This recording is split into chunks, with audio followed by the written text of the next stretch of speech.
President Trump has fired the Commissioner of Labor Statistics after today's weaker-than-expected jobs report. He's accusing her, without evidence, of falsifying the data ahead of the 2024 election to help elect Kamala Harris and calling today's report into question.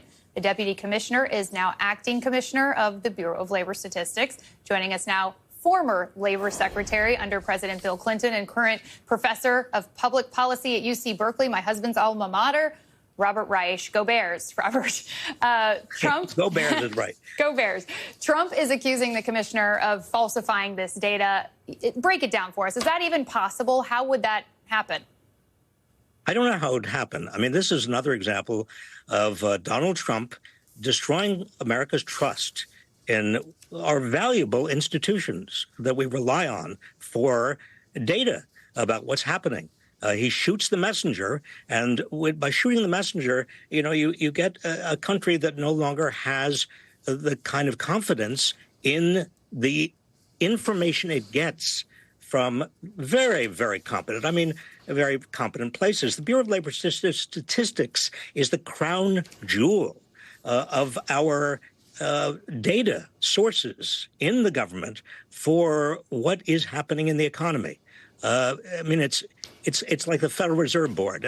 Trump attacks the Fed because he doesn't like what the Fed is doing, and he is undermining the public's faith in these institutions. This is, in my book, this is treasonous.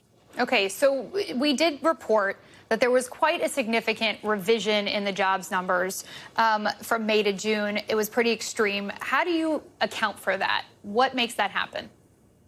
Well, the BLS, the Bureau of Labor Statistics, gets more information, and it continues to revise the job numbers it has from previous months on the basis of that additional information. This is not new.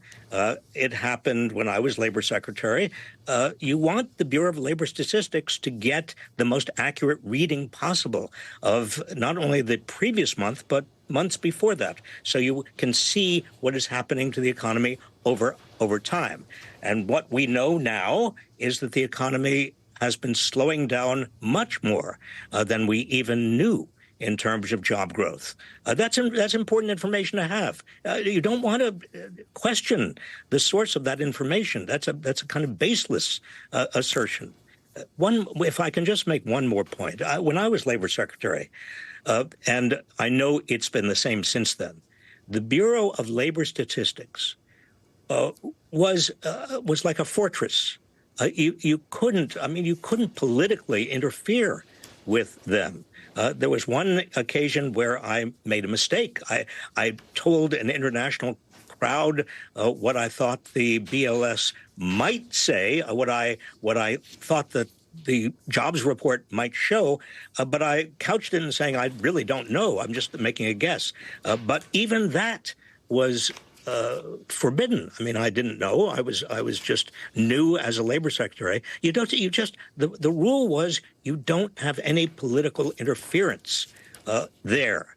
Just like the Fed, you don't politically interfere in these institutions because they have got to be above politics. How will we know, once we know who replaces the current commissioner, how will we know that the next person is going to enact their job without fear or favor? Well, that's exactly the problem. You just put your finger on exactly what I worry about.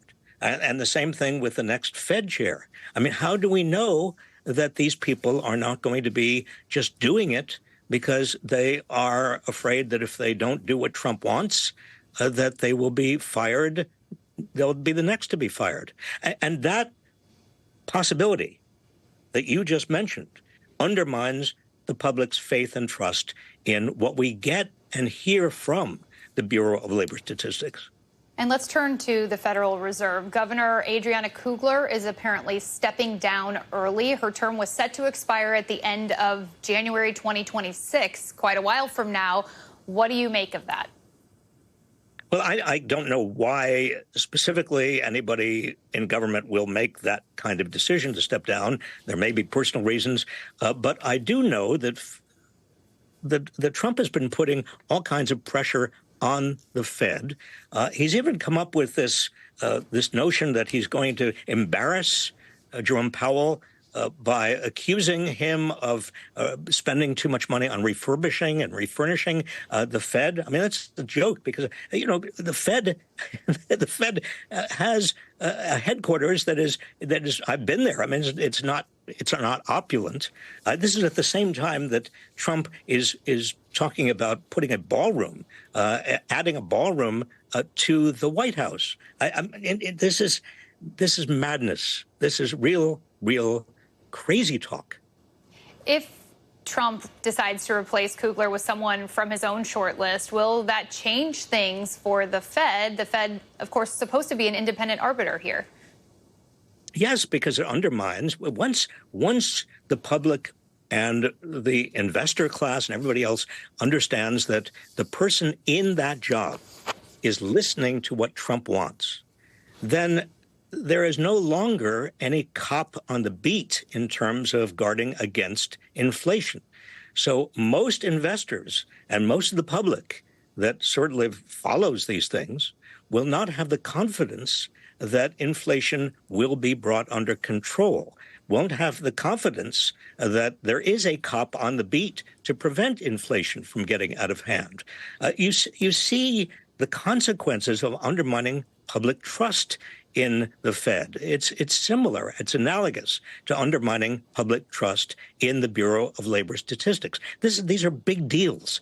The public may not even know what the BLS and the Fed do, but believe me, the whole country depends. The economy depends. Investors depend on these places being apolitical, non-political, and Trump is taking a wrecking ball to that fundamental, basic, foundational assumption.